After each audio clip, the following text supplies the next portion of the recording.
Hey everybody, we are back today and I am super excited for this one. I've been trying to kidnap Laurie for months to do this and she sat beside me at a meeting and immediately regretted it. How are you, Laurie? I'm good. How are you? I'm great. So Laurie, you are one incredible. You Thank do you. so much stuff.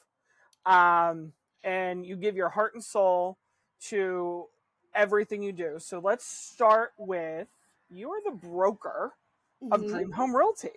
Yep. How did that happen? In 2018, we decided to open up our own brokerage because we saw a need to do things differently, better. We were very big on ethics and fair housing and making sure that things were done well. And we wanted to be very selective of the agents that we chose to work with us. We didn't want to just be a brokerage house that, brought on as many people as we could, and we really wanted to our brand to mean something and stand for something. So yeah, we opened in 2018. Um, my partner has since left, and so now I am the sole owner and broker. That is phenomenal. Yeah. So I guess I shouldn't feel hurt that I was never invited. Um, That's a lie, first of all. You're a dirty liar. leave it to you to call me on my shit. Uh, We did interview you. you did. I was in a bad place in my life then. I know. I know. So you also are really big in puppy rescuing. Yes, I have So been how did you get volunteering. involved in that? Yeah, I've been volunteering at Speranza Animal Rescue for going on 9 years now. Wow. Um, I, at that time, was kind of in a weird place in my life, and I wanted to do something. I wanted to give back. And I tried a whole bunch of different places, the food bank and other such places. And I just felt like I wasn't really making an impact. I guess because I was too um, separated from what was happening. You know what I mean? And my husband was like, "Well, you like dogs. Like you're a crazy dog person. Why don't you do something with animals?" And I just happened to see a post on Facebook like 2 days later from Speranza Animal Rescue saying, "Hey, we need volunteers." And I was like, "I think this is my sign." It was a so sign. so yeah, so I've been there now for 9 years next month. So yeah. That's insane. Mm-hmm. And then last but not least, Mm-hmm. you also are a part of the GHAR Foundation Board. Yes. So how'd you I get into that? um again, I'm very passionate about giving back, and the foundation just seemed like a perfect place for me because that's what they do. They give back to the community that we work in, and that was something that I felt was very important. So um yeah, I started off on the board, and then I ran for secretary, went all the way through. Last year I was the president. So now I'm past president, and I hope they never make me leave that board because I just love it. Yeah. So let's go back to real estate, Okay. the key to everything that we do. hmm So talk to me a little bit about some of the hurdles that you've seen over the years as a broker, as an agent, and kind of what you and your brokerage has done to overcome them. Wow, where do I even start?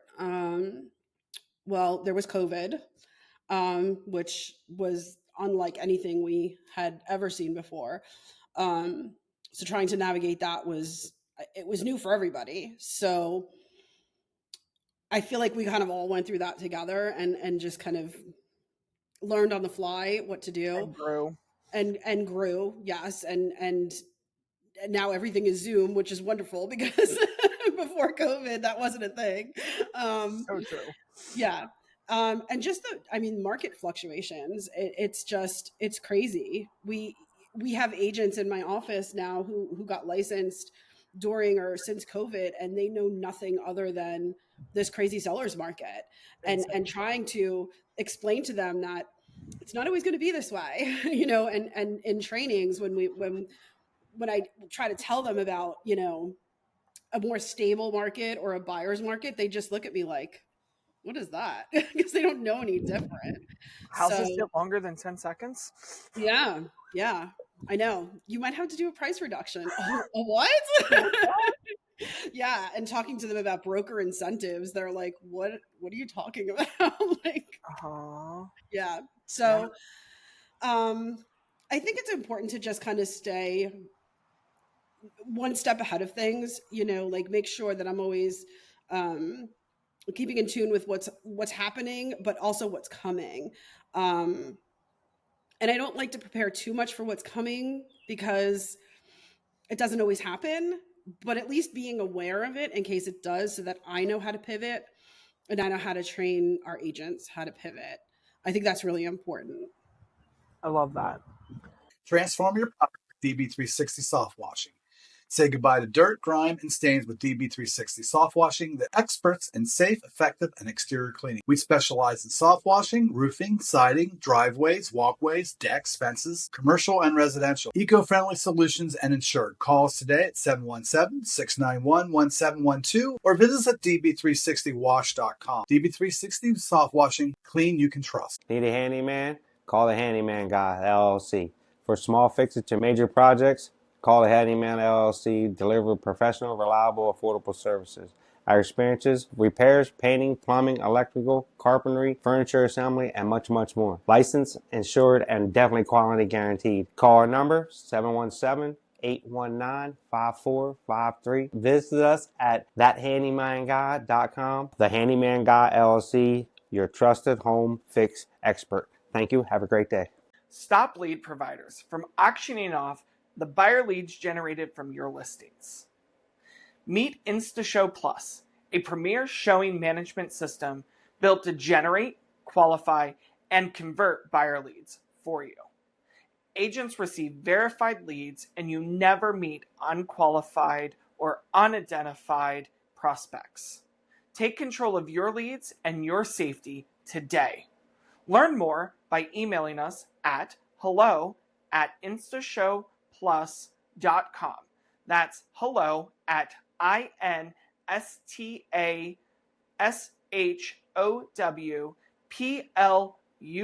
INSTASHOWPLUS.com or call us at 877-877-8030.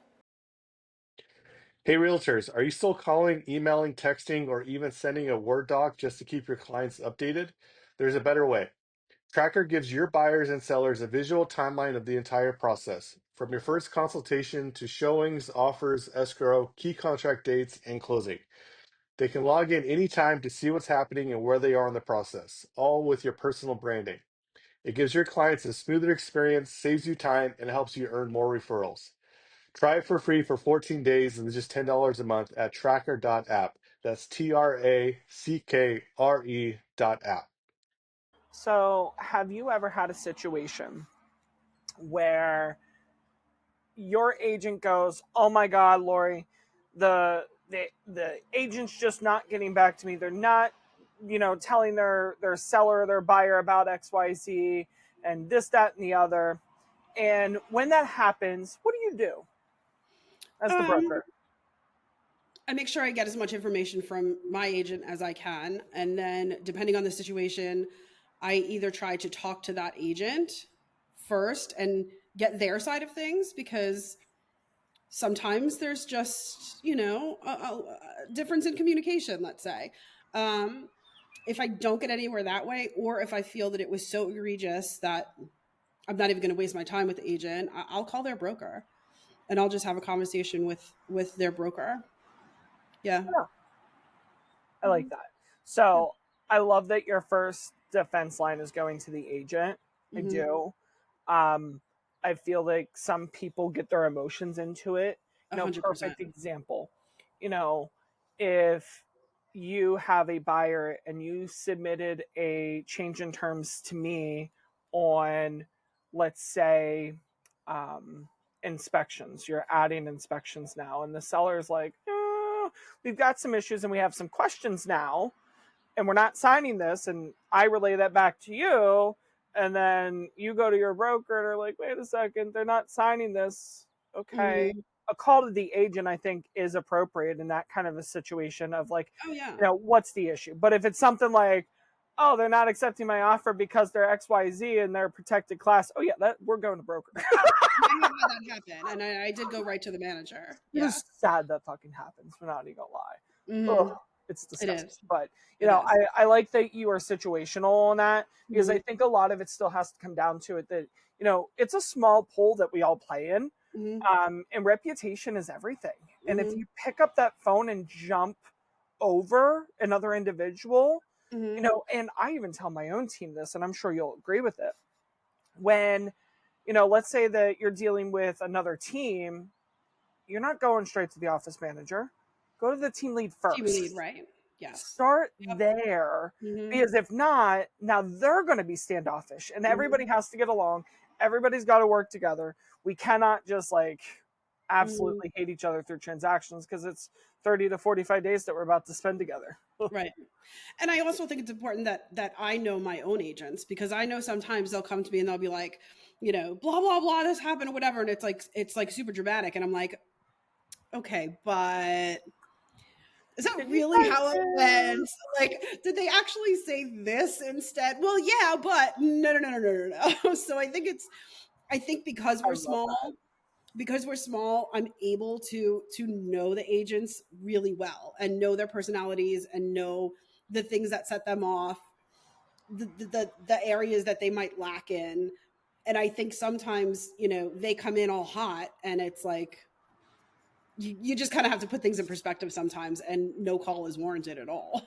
Yeah, I know. And I feel you on that. I can relate to that there's individuals that I know get their emotions into it immediately, and it's like, okay, hold on, breathe. Mhm. Like, This is business. because are you the actual problem? Right. Uh-huh. So, Hi, what it's would me. you say to somebody who's looking to get their license are 3 questions they should be asking potential brokerages that they're interviewing? I would say that they should focus on what kind of training they're going to be getting, um, what the environment is like, what the culture is like in that office, to see if they would be a good fit for that, because not every office works for every agent. Obviously, that's why there's so many of us. Um, and if they have any kind of mentoring in addition to their training. I think newer agents focus too much on, well, what's my split going to be? And that is the Money, money, money. absolute wrong thing to focus on in the beginning. When you're first starting out, you need to focus on all the things you don't know, because everything that you just learned in school got you to pass the test. That's it. Now you have to actually learn how to get leads, how to write the contracts, how to explain the contracts to your clients, what form to use when. Like, these are all the things that your broker should be teaching you, and those are the things that agents have to be like, okay, well, how am I going to learn this? Yeah. And people learn differently. So if they say, oh, well, we have a whole library of videos, but you're a hands-on kind of learner, well, that might not be the right office for Fit you. for you. Yeah. If they Love have that. big group classrooms, but you work better one-on-one, that might not be the office for you. I love that. All right. So now let's talk about what the differences are. So when you think real estate, you're thinking the big names. You're thinking Remax. You're thinking Berkshire. You're thinking Coldwell. You're thinking, the big boxes, right? Mhm. Everybody forgets about our little guys like Dream Home. Mhm. So what sets you aside from one of those big boxes? Again, we're small, so I think we have more of a personal feeling when people come in here. It's very common for them to work with more than one of us, because we don't, might not make sense to everybody, but we don't do designated agency in our office because we're so small. So any one of us can step in at any time, and work with that client. We're all very aware of all of our clients. And I think that's different than an actual team and how teams are structured and how teams work. So that's one difference. The other difference is, you have direct access to me.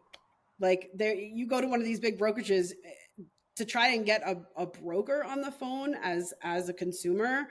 It's not always that easy. I mean, I know agents that work for some of these big companies that they've never even met their broker. So That's sad. it's sad, but That's it's really true. sad. It happens.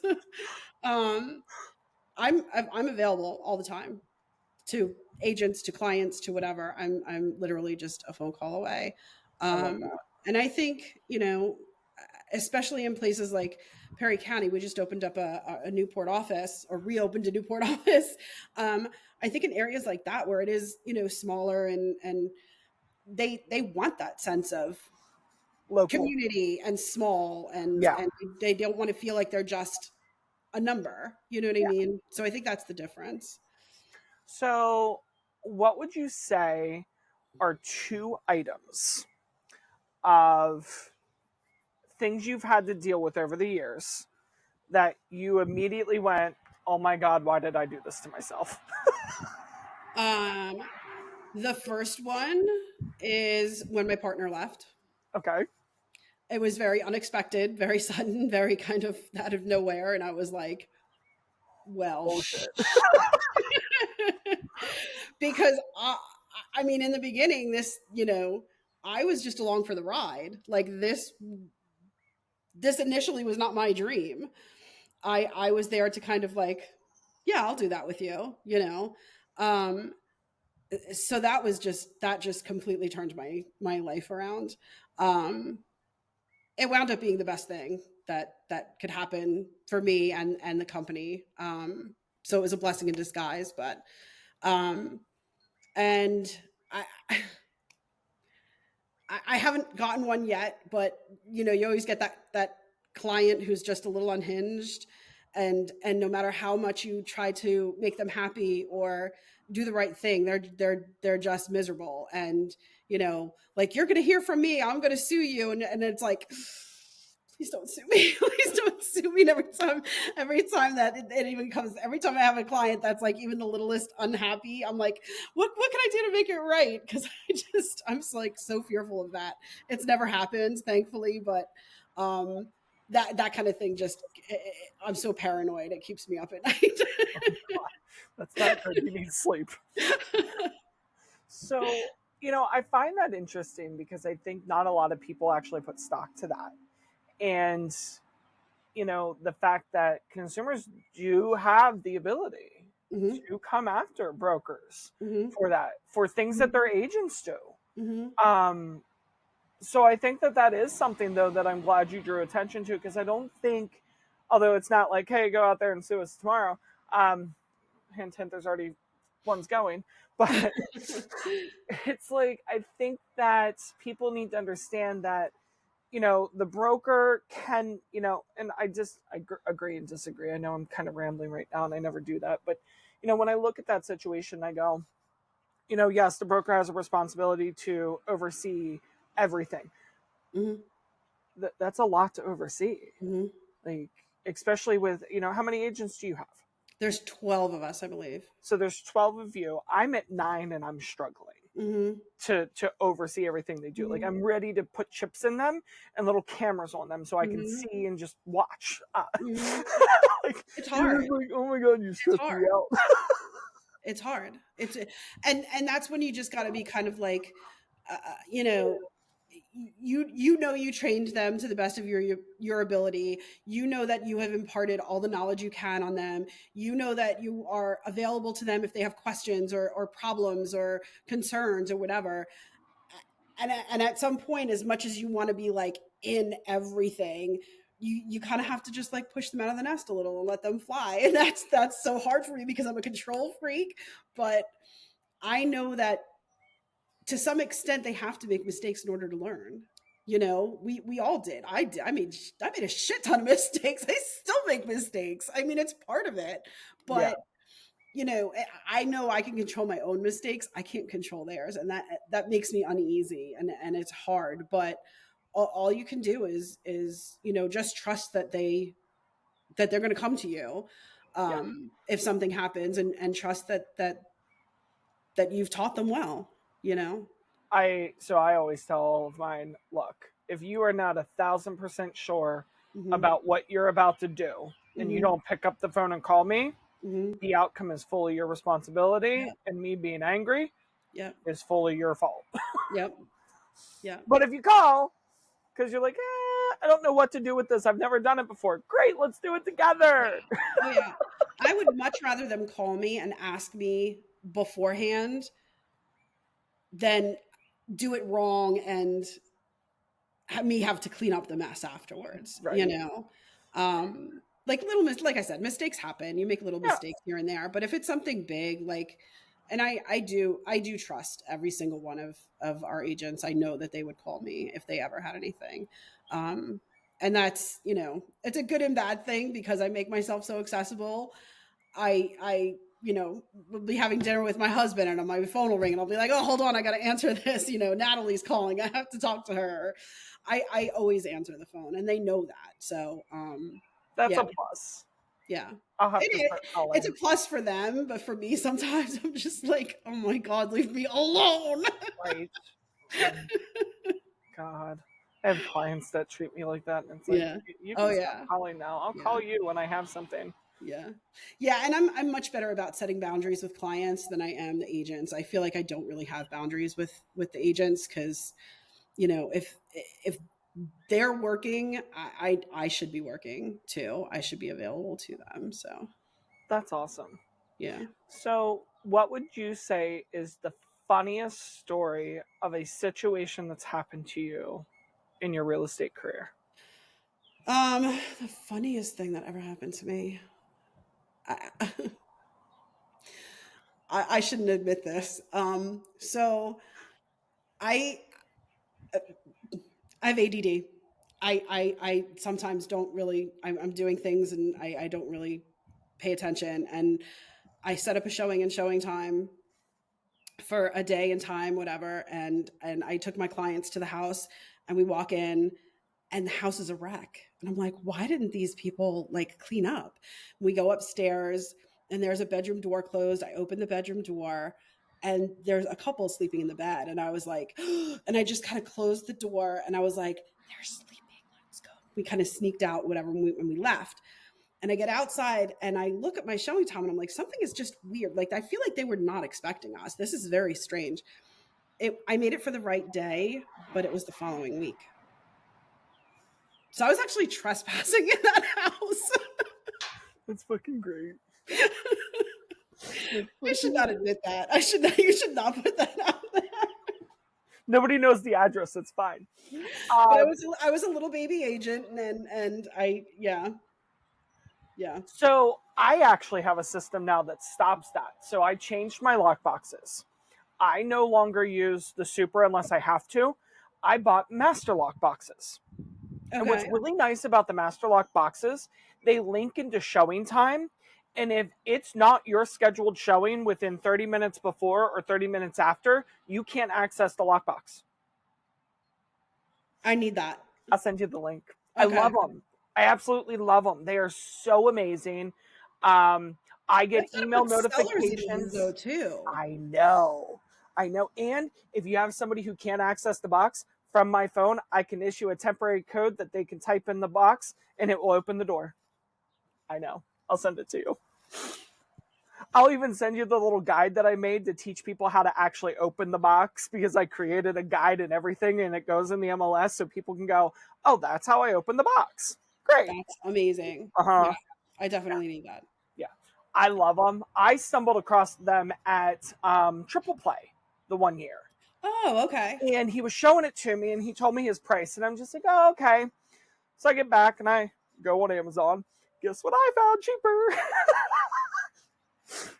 Not Nice. saying that he wasn't worth it. Right. And then I keep it in the cart. So every time it goes on sale, I'll just grab another 3 or 4 There you or go. 5. There you go. Right? So why don't you buy super boxes at all? You don't. I mean, because they're a lease and I already paid for them, I just keep them. But they basically sit in my cabinet and I don't use them unless I literally am out of my master boxes. And then I'll use those because obviously I like the electronic ones that give the seller the protection of, and this is not sponsored by Masterbox, guys, but I should get them on board. You should, yeah. But I still keep them because like right now we're out. So one of our new listings got a Supra because I didn't have a master box to put. Mm-hmm. But I love my master boxes. That's awesome. Yeah. So if that agent would have had a master box, I wouldn't have been able to get in. Yeah, I didn't say anything to my clients. I was just like, they were clearly not prepared for us. I'm so sorry. And we laughed about it and whatever, but I was mortified. I was like, oh my God. It's one of those moments. Hopefully nobody knew. I didn't say anything to the agent. I canceled my appointment for the following week, and that Clearly was back, they did not buy the house. that was back when houses weren't off the market in 2 days. And you can make appointments a week or 2 in advance. I'm dead. That is great. Absolutely great. Mm-hmm. So, what would you say is one thing that you wish the industry would change? I think the industry as a whole, or like our local industry, like Pennsylvania. I think agents need more education before they can get licensed. I think what we do learn to pass the test is important, but I think it's not enough. And I think agents need to be better prepared for what we do.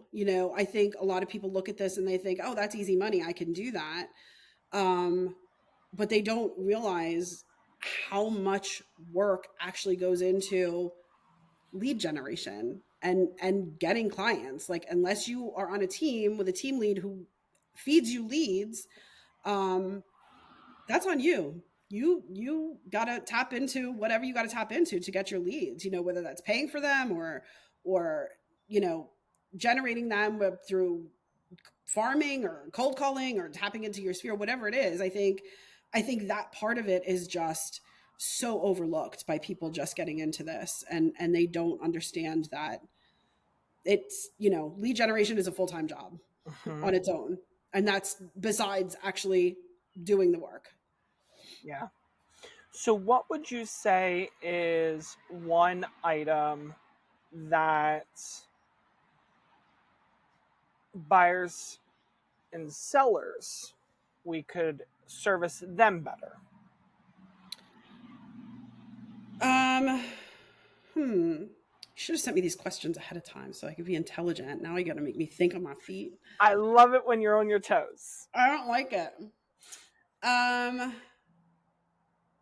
Do you want me to give you mine? I think, yeah, go ahead. So mine is communication. Mine is sharing with clients, sellers, and buyers what all is happening behind scenes, because I feel like that is one of those areas that we really fail at, not letting them see all of the hard work that happens behind the curtain. So I kind of do that already with my clients. I have, in my initial consultations with them, I have a big pamphlet brochure that I go through with them, and I'm like, okay, this will happen, but I'll take care of this, and then I do this and you take care of that. So like they kind of know, like, yes, they have work to do, but this is all the work that I do that you might not even notice. So you ready for this? You know what I mean? And as we're going through, I will update them with things. I once had a guy, a very good friend of mine who I used to work with. He came to me, he wanted to sell his townhouse, and he said, I think I'm just going to FSBO it. I'm going to sell it on my own. Mm-hmm. And I finally talked him into not doing that. And,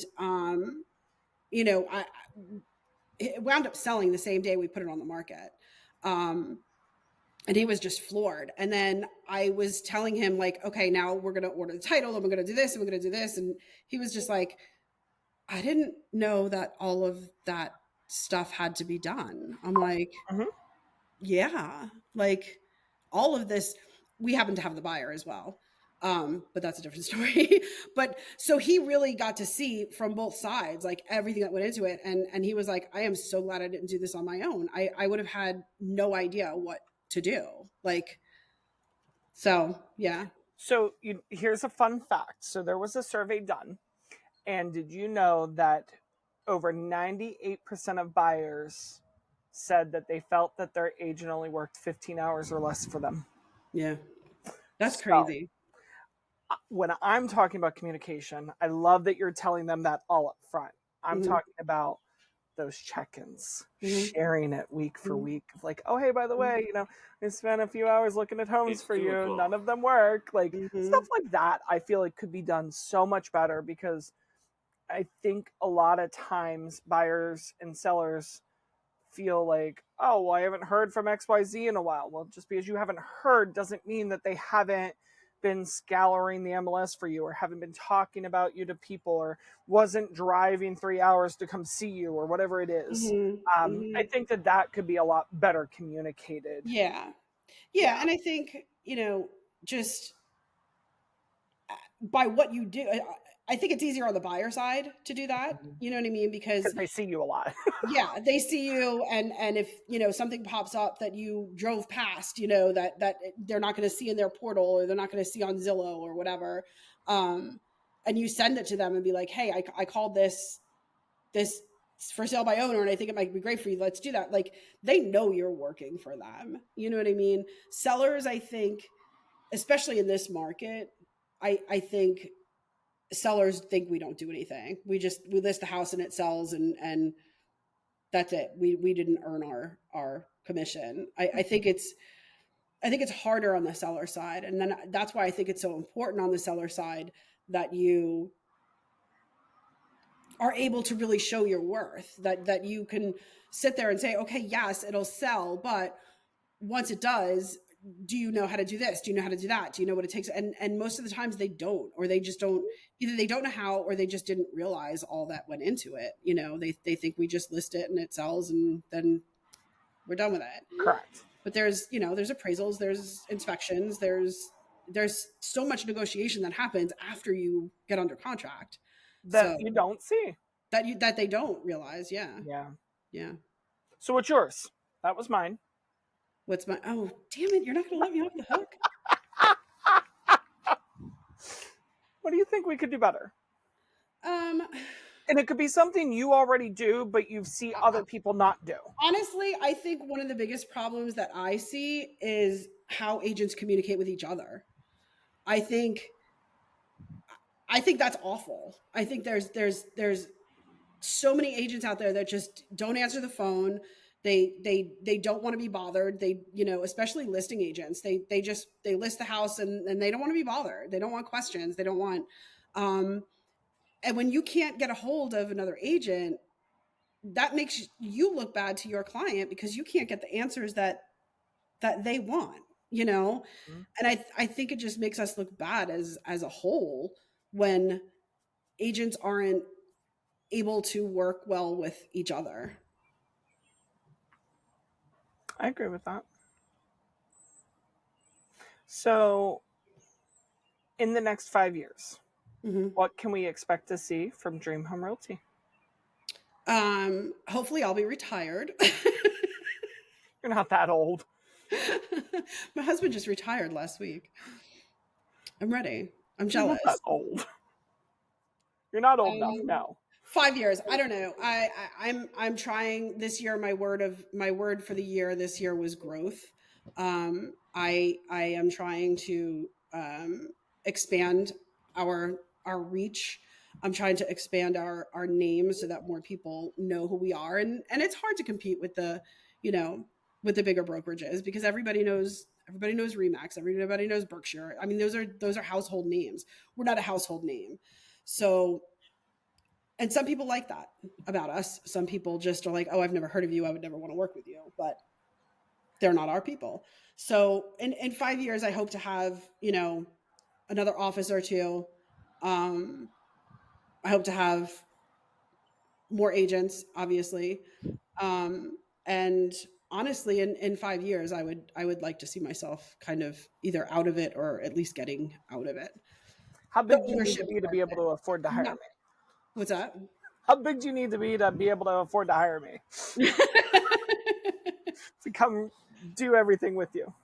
Yeah, Hi, Aries. it's a lot. I don't want to be out of real estate altogether. I think I would still, I miss being an agent. I miss not Interesting. having, the responsibilities and having to be there for everybody else all the time. It takes Interesting. its toll. And I, what I have always loved about real estate is helping other people, especially buyers. First time home buyers have always been like sorry, somebody just walked in. And it was the mailman. um, and I miss that. I don't get the opportunity to work with a lot of clients anymore one-on-one because I'm so wrapped up with the business stuff. So I wish I could do more of that. So in 5 years, if I get to the point where I can have somebody that is managing everything for me, and I could do more sales of my own, that would be great. I would stay forever if I could do that. But if we're still, if it's still me running everything, I think in 5 years I'm going to be over it. And not that I I love don't love the it. I do, honesty. and I don't mean to sound like that. Like I do. I love what I do. I love all of our agents. They're amazing. I have like the best group of agents I could ever ask for. They're all so wonderful.